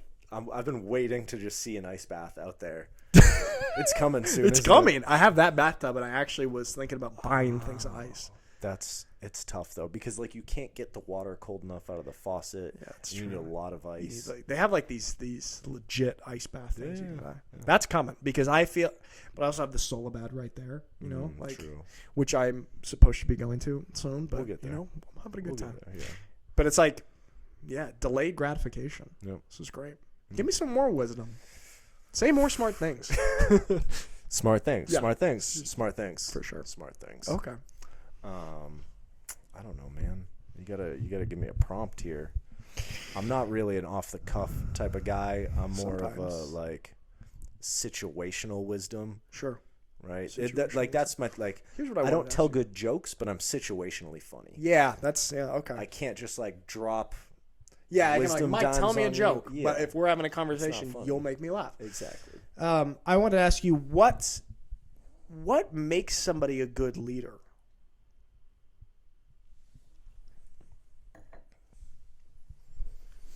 That's actually a really good question. That's good. I'm trying to think of like good leaders that I've been around. Sorry, go ahead. No. I was going to say, if you want me to give you a little prompt, I'll give you an example. Like, because I spoke with Ziggy about this, because Ziggy led the Unicorns for so long. Excellent. And he has leader. Basically his main philosophy was servant leadership, like leading from the bottom up, essentially. Which this is something that I didn't really think about before. When you're younger, you're always thinking leader up front, telling people what to do. Yep. But Ziggy led in a way that he's at the practice field blowing up the practice dummies. He's at the U19 game holding the chains. Right, you see him out there even now. Like the guy's been doing this for 40 years. Yeah, and like he's out there picking up cones after practice. Yeah, like Ziggy is the consummate servant leader. Yeah, and like I have the utmost respect for everything he has done, continues to do, and the fact that like he always has a smile on his face. Yeah, that's a cool. Ziggy's a very unique style of leader in that like if you didn't know what he's done, what his role has been within the Unicorns, and you just met him, you'd have no idea because like there's no arrogance to him. There's no like this is mine. Like I started this. This is my project. I led this team to multiple German Bowls. Like, not at all. He's just happy as shit every time he's out there. Yeah. Loves it. Loves the guys. Loves the team. Just enjoys being out there and is like, you can tell that like he's genuinely just like in his element. Like Ziggy is like his truest self when he's out there. Man, it's so cool. It is such a unique version of leadership, and I've seen because Unicorn Town's out, and Ziggy's a main part of that. What is Unicorn Town? It's a little video I made.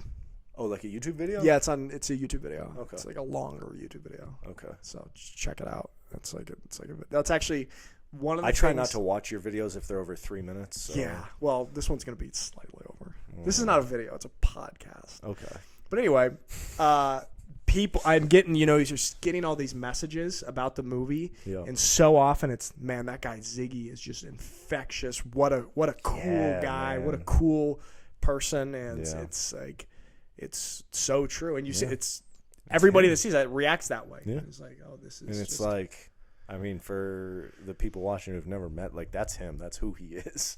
Yeah, like it's awesome. That's the cool thing. Is there's no like. Nick does a really good job of editing people to make them look like better people than they are. Could you give an example? Yourself. Okay. That's what I thought. But like that is, if anything, you might have done Ziggy a disservice. Like, I was gonna say I had so much footage of like I actually he's downplayed in the I movie bet because you I have, like, had a terabyte of just like good guys. Ziggy there was a B-roll. couple extra Ziggy scenes that were like so beautiful and sentimental and stuff, and we ended up Just didn't cutting have time them because for it's 'em. like, this is great, but we already get that Ziggy's a great guy. We don't need another great guy Ziggy Yeah. scene. But like, if you Like, had, I the can't think of director's anybody cut. else that you would have like multiple like Yeah. great guy scenes for. No, But not really. no, Ziggy is I think he is like the definition of a world-class servant leader. Yeah. I don't think that is my leadership style. Yeah. I like to so the phrase that I always kind of, I don't want to call it like a mantra, but like what I think to myself when I'm in positions where I need to be leading people or like doing that is like lead from the front. Yep. Right? Like be the one setting the example, be the one setting the tone, whether that's at practice with the GFL team, whether that's at practice with the women's team. Like, I mean, you saw it. Like, I'm out there running around the whole time. Yeah. I'm like sprinting from drill to drill, like trying to like get in on stuff, like show, like give real examples, like, because people want to learn from or follow people who they trust that they know what they're doing. Yes. And I think it's not always just about like being the first one to jump up in a drill or like show that you can do it, but it's also about like getting people excited, right? Football's fun. Like, make sure people know that. Yeah. Right? Like, figure out ways to make sure that guys are having a good time, taking it seriously, and like, you can never overstress the importance of what you're doing. Yeah.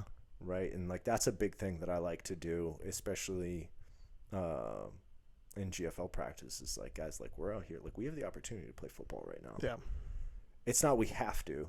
Like, we have the opportunity to practice football right now. Yeah. We get to. We get to. That's have what to versus get to. That's what I've been trying to, like kind of reframe how I look at some things. Like if I get stressed or whatever, and it's like, I don't have to do this. I get to do this. You get to do. You get to make movies. You Yeah. get to make art. Yeah, I get to do that. Like, that's so cool. Yeah. So like reframing the things, and like, Yeah. you get to go to practice and play football. You get to coach football as your job. I remember it stuck with me since. It was probably like 2005. Yeah. It was a quote from Brian Cushing. Okay. Saying that, like, we don't have to work out. We get to work out. We Yeah. get to have practice. We get to condition. Like, we get the opportunity to do this stuff that's going to make us better in the game. Yeah. Like, it sucks when you do it. Like, when you have conditioning, it sucks. Yeah. There's nothing fun about that. But you get to do that because you have the opportunity to get better in that moment. That's going to pay off in the game. Delayed gratification. Delayed gratification. Right. There it all comes back to. Yeah, I really like that. That's just like, I don't know, getting older, joined you in the threes with the threes in front, and just like, I don't know. Man. Yeah. Just seeing, just I feel great though, man. I feel better than I did when I was 25. I like being 30 so much more than I like being like 23 or 24. Like, this is cool. 31? 30. You're only 30. 30. I'm so much older than you. How old are you? 34. 34? Yeah. Oh, that's pretty good. Well, it's not too bad. Not too bad. All the 46 jokes kind of like, it takes the edge off the 34. Yeah, When you're 34 constantly saying that I'm 36. You know what's so weird though? How as you get older, you realize how, like when you're a teenager, you're like 30. That's insane. Now I'm I like, still feel like that. do you? What's wrong with you? 'Cause I feel like if I like see someone who's like successful at something and they're 40, I'm like, he's only 40. I could do that. Yeah, that's great. That's crazy. Well, That's crazy. in my I think line it's of weird. work, every person I see that's successful is like 10 years younger than me. Yeah, that's tough. No, that's tough. There's a whole, yeah.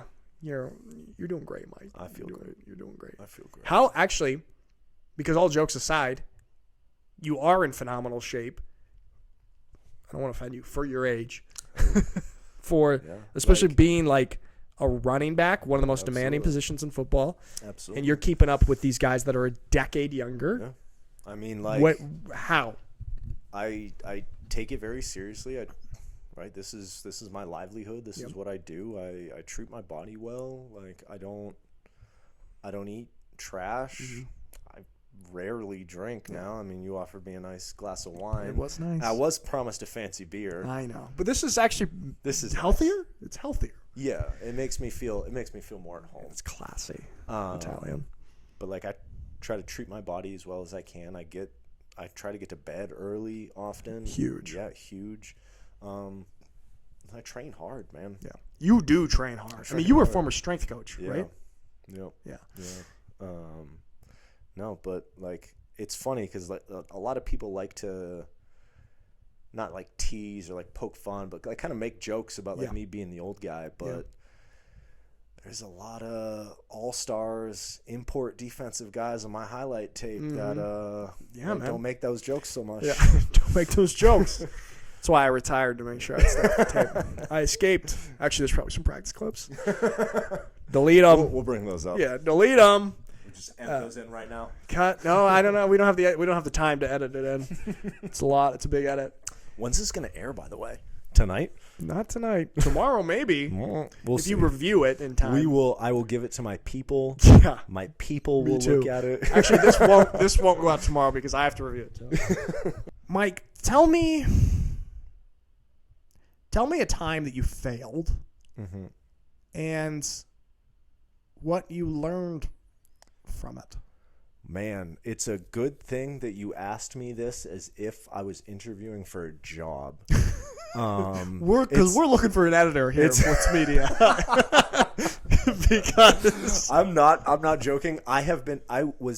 So the last like 3 jobs I had, I think I got asked this question. Really? Yeah. It's a good question. I failed out of college. Okay. I failed out of the University of New Hampshire. Okay. What did I learn from it? That I don't know, college sucks. It's a good lesson. You're damn right. School sucks. If you don't go to class, you're probably not going to do well, even if you are an athlete. Yeah, it's a good lesson. Yeah, you know. I'm trying to think. It's not really like what I learned, but in 2021, the second half of the season, I went and I played again with the Helsinki Roosters. Yeah. We were having a great year, and then we lost in the championship game to the Kuopio Steelers. And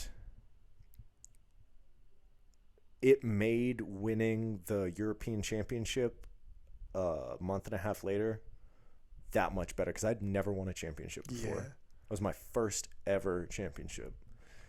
And I feel like if we had won in Finland, that would have really like not taken the edge off of it, but like kind of like made it a little bit less special. A little less special. Because like, I mean, obviously you go into it in a ton of depth in the like mini doc, but the amount of work that we put in for that team, man, like so much time, so much effort, not just on the field, not just traveling, but like it was such a monumental undertaking for so many of us for such a long time. Yeah. And then to get that, and like for me personally, for like to have that be my first championship, and like having the conversations with my dad about like I'm an Italian citizen, like I'm gonna try out for the national team, like I'm gonna do all this stuff. Yeah. And like the culmination of all that was just, it made that like just such a. It does. And it all comes back to losing in the championship in Finland a couple months. I mean, before. it does. It's like it. I mean, you know, it's like because we lost also in the German Bowl that year, and it just, I don't know, it makes you hunger in it. Like if you have a low, the higher is it's higher. Yeah. Everyone should watch that that mini doc. By the way, it's on the Now channel. I cry every time I watch it. I've probably seen it 150 times at this point.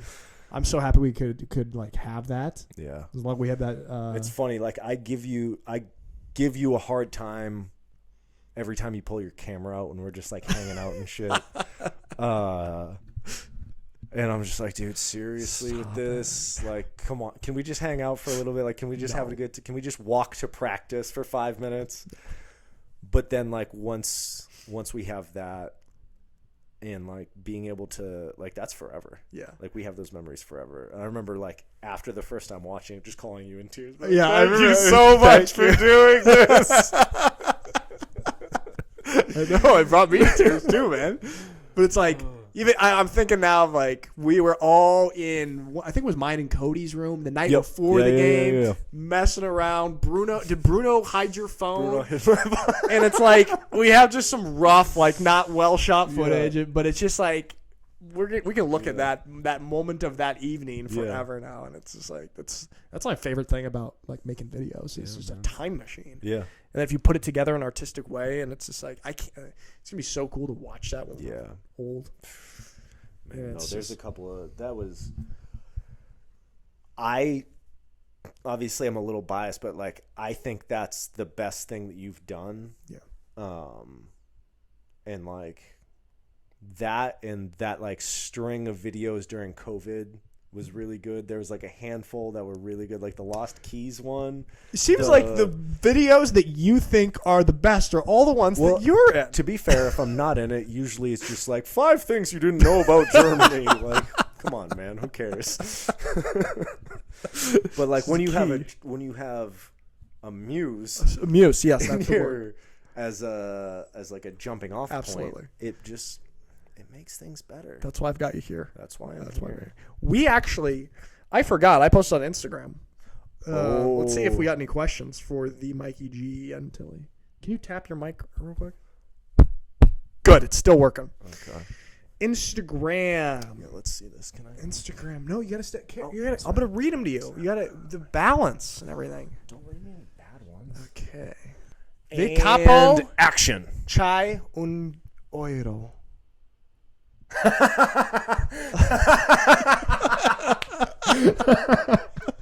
Is it Flavio? No. Or is it Riley? No. Ale? It's Ale. Okay. What does that mean? It's like, excuse me, sir, do you have $1? Great. In the mic. You're very Italian. You can tell by the way you talk. Yeah, I got that ring. Shows I'm Italian. The capo chai un euro. It's good. Next. When will you get that stash some real hang time? I mean, it's relatively new. He's only been here like a week or so, not even. What does that even mean? He'll get real there, hang like time? when it starts to like. Okay. Yeah. You could pull it like a handle. Boogie, I get some boogies. Yeah. Thanks, there you go. You're good. Am I good? Yeah, you're good. Mike's looking out for him. Yeah, you could pull that off. That would look good. Of course I can. Well, let's not get cocky. Okay. What is a mass hole? Is that also Ale? Yeah. God damn it. Ale went off. It is a asshole from Massachusetts where I happen to. So Ale, first of all, Ale went to fucking vacation in the States a couple months ago and learned this phrase and has really enjoyed calling me a masshole every time I see him, which has been like 50 times in the last couple weeks. But it's not untrue. No.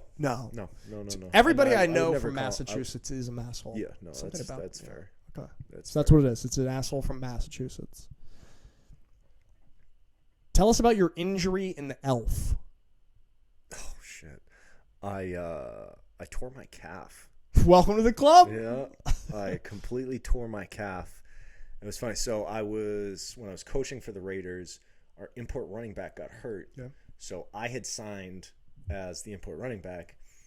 First practice, like we warm up, we go into Indies, and I just came off of a torn hamstring in April. Mm-hmm.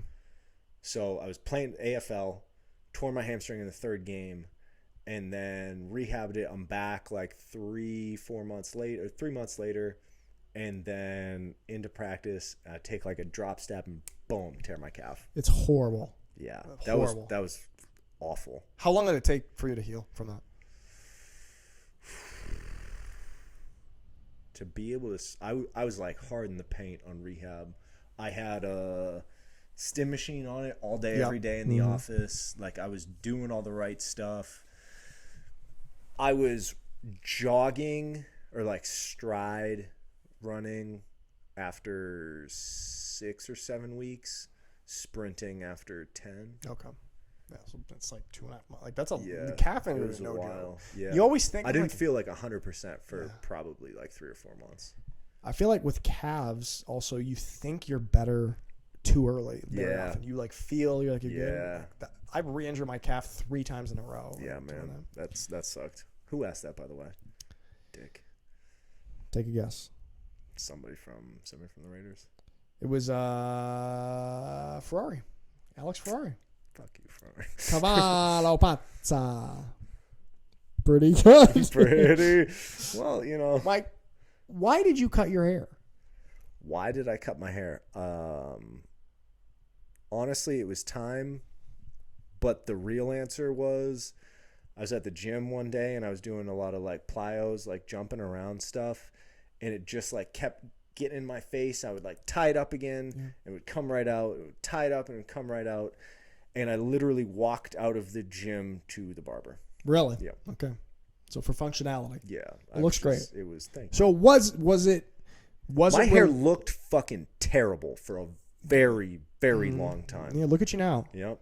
Nice haircut and nice mustache. And now I got a great mustache. You look like the head coach of a I look team. like the head coach. You look like the head coach. Yeah.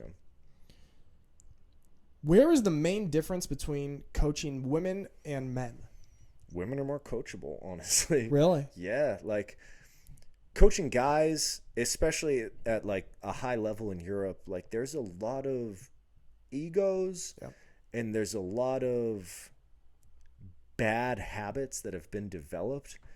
And if you get somebody who's been playing for a long time that has bad habits, it can be difficult to break those and kind of develop good habits in place of those. The other thing is guys typically have a lot more experience. So you can, when you're trying to explain a situation or coach somebody up on something, you can be okay, so think about when this, and this happens. They'll be okay. Mm-hmm. But if you try to say that to a female player who hasn't been playing very long or at all, you can't really use situational cues like that. Yeah. So you have to think of different ways to convey the same point and make sure they learn the same information. So that's a big one. But really, besides that, playing wise, there's not much. Yeah. Nice. I was gonna say, when you were talking about the egos, I feel here's a prime example. And this is, you're doing a great job dealing with it. Hey, I do my best. What do you? I am a professional. You are a professional. I always think that's kind of common with American imports who come over as well to Europe. Definitely. A lot of times Americans come over and they're I played at this college. You can't coach me. I know everything. They always this is a huge red flag with imports. And that's a big thing to be successful as an American import in Europe is you have to be a good player, but you have to be coachable and not have an ego. Yep. Even if the ego is there, which realistically it is for a lot of guys, but if you can be coachable and be open, not just on the field, but also off the field. Yeah. Right? Because there's a lot of guys who are coachable, but then after practice, they just go and sit in their rooms. Yeah. Mm-hmm. And, those guys don't last. No. Yeah. Yeah. What do you think? What are the keys to being? This is my question now. Mm-hmm. To being a successful American import in Europe. You have to this is a lot of stuff we've already said. You have to love the process. Yeah. Right, you have to enjoy all the work that goes in throughout the season because everything cool over there? Yeah, okay. Just checking the levels.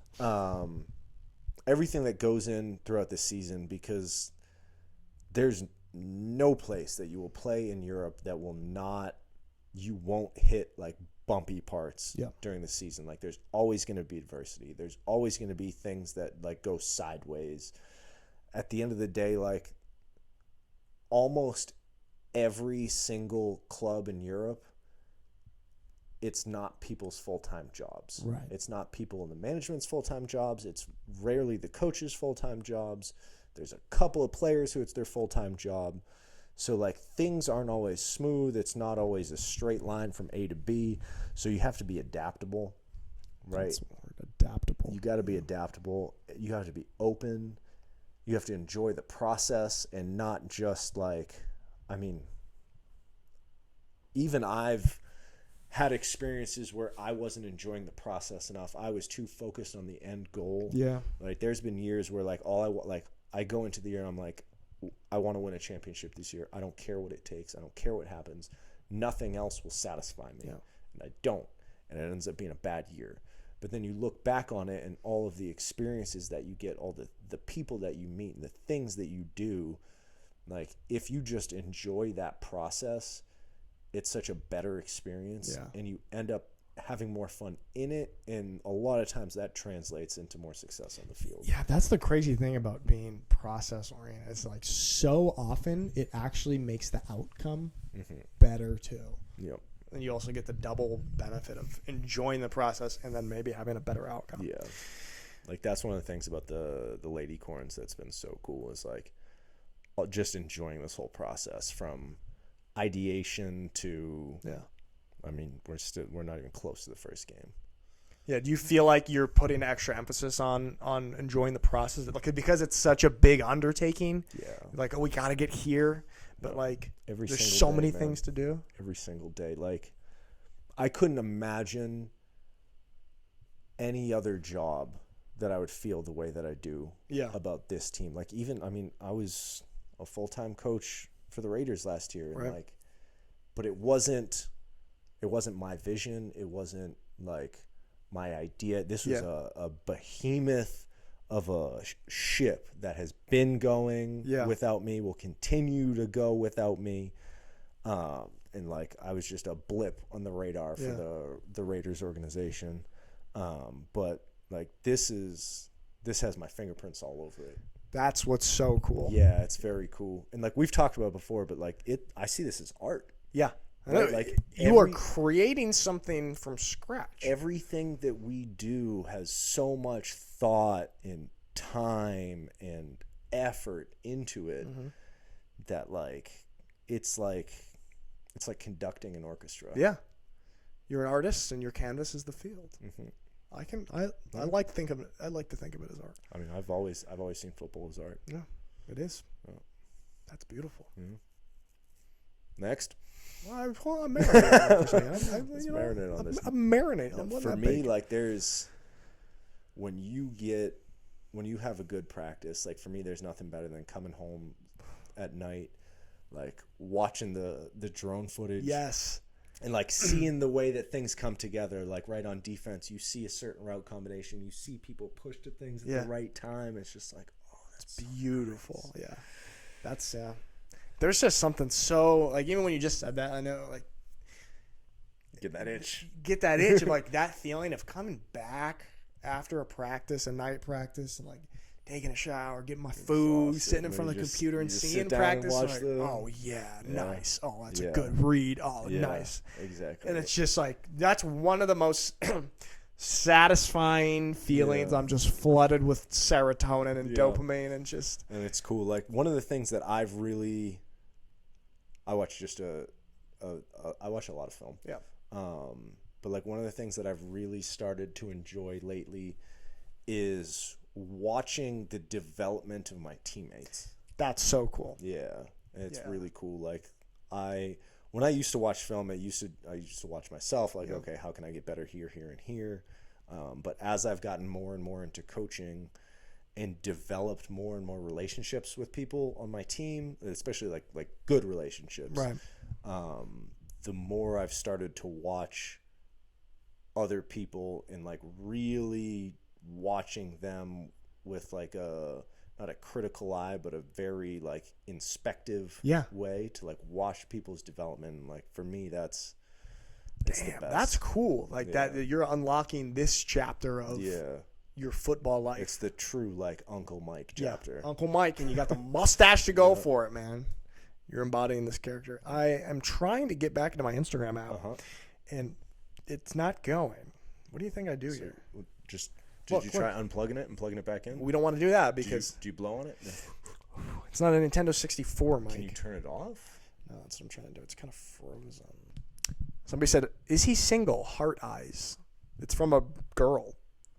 I'm not single. Not even a little bit. I have a very serious girlfriend, and 2 very serious dogs who are also both girls. Yeah. So no. no. I'm mad at that Leave me question. alone. Leave him alone. Ridiculous. Harassing my guest. Yes. Who came up with the idea for Lady Unicorns? You or Issa? Well, we did get into that a little bit. Yeah, we got into that a little bit. Neither. It was Ziggy. Of course, Ziggy. Yeah. How has that been though, being able to work with Issa? Because like you're trying to think, like I'm now finally I'm like becoming a grown up and like I have a relationship with Laura and like crazy. you know, and like you get all Wish of this she was here, by the way. That'd be that'd be cool. next time. Yeah, right there. Yeah. We can do like a whole podcast, thing. It'll be a lot more fun. Oh, I should get Issa on the podcast. She's an That would import. be cool. She's a football. Yeah. But like you get all these cool experiences being in a relationship, but then you also have with Issa this whole other level aspect stuff with football. Yeah. Like How how is that? It's been wild. So like we've been playing we've been together since 2018, playing like usually within the same club since 2020. I coached her a little bit in 21 in Spain, but like now it's so one of the biggest reason that I wanted to do this is because like the only opportunities that she's had to play and has been like as a import, like bouncing around, and that's a 1-year thing. Yeah. Right. And she hasn't had the opportunity to develop like friendships and relationships the way like we have. And like she's like clearly said that like I wish I had like friends like that. Like I wish I had football friends like that. That's the best thing about That is football. that is the best thing. Yeah. And she was always talked about like I wish I had a team that I could play for multiple years. Yeah. So it's like, okay, how do we make this happen? Right? That's cool. How do we make this happen? That is very cool. Yeah. Wow, that's awesome. Now you have that. And there we go. And now we are. And like man, the team is already so like tight. Yeah. Like there's half our D line went to this D line camp together. That's last week. awesome. They took the I just saw the yeah, dude, Instagram one post. of Miriam She won Edelman got MVP. MVP. Right, That's she so just sick. started playing football in January. That's so sick. Yeah, she got MVP of the D line camp. Yeah, that is so cool to have. Like, even when I see, like, I saw you guys coming back from patchwork the other day, and like to be able to like have this lifestyle that a lot of us would be able to have here in Schwäbisch Hall of like you go to patchwork, you have your weekly routine as an import, and everybody's around, and you see, somewhere outside of town, somewhere in town, but like you have this whole community. And now there's this whole supplemental crew of women's imports. Yeah, it's like so cool. How is it at the Ami house right now? Is it crazy? So it's me, Javi, Lars, and 3 girls. Okay, nice. It's cool. And 2 dogs. And 2 girl dogs. 2 lady dogs. Yeah. Okay. So, no, it's cool, man. It's very, very cool. I did the exact same thing that I just... Oh, there we go. We're good. Okay. Sorry. I do not know how to use a I phone. don't know, man. Okay. Not a question, but we couldn't ask for a better head coach. Roll corns. Nice! That's from Carrie.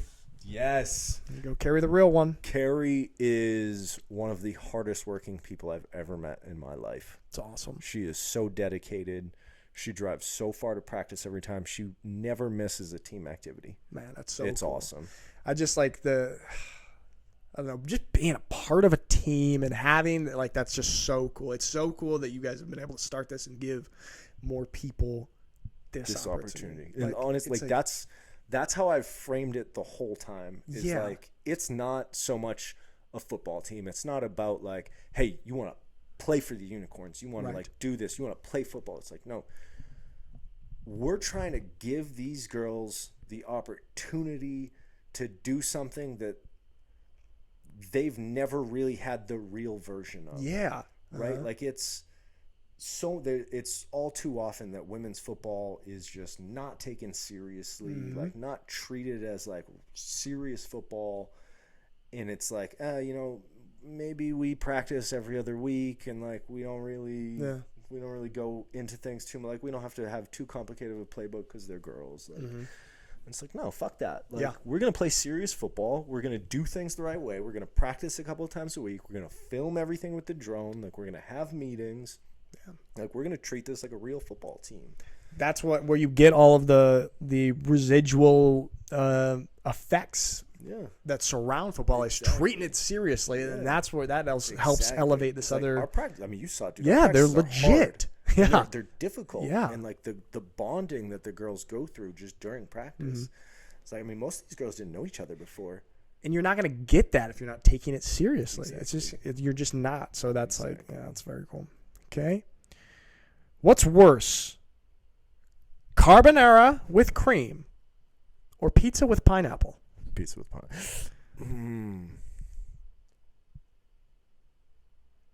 Is carbonara with cream really that bad? Is that it? Sorry. That's tough. That's tough because I really, living in Rome for so long, like I've developed a serious infatuation with a good carbonara. Okay. So like to sully that with cream is offensive. Yeah.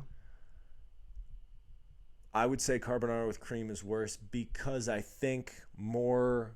I don't agree with pineapple on pizza. Sure. But I agree with artistic expression. Okay. Thank you. That's a good answer. Okay. Here's the last of our Instagram questions. Where did you get your inspiration for such a glorious beard? This is not a beard. This is a mustache, Lucas Meyer. God. It's Lucas Meyer. A man who also, like, has a good mustache. Yeah. It's a mustache, Lucas. That's offensive. Whoa. Don't answer that. Don't answer that. There it is. That's all in the Instagram questions. Damn it, I've thought of something else that I wanted to talk about. Let me pause this one more time. Don't pee. Clap, clap, clap.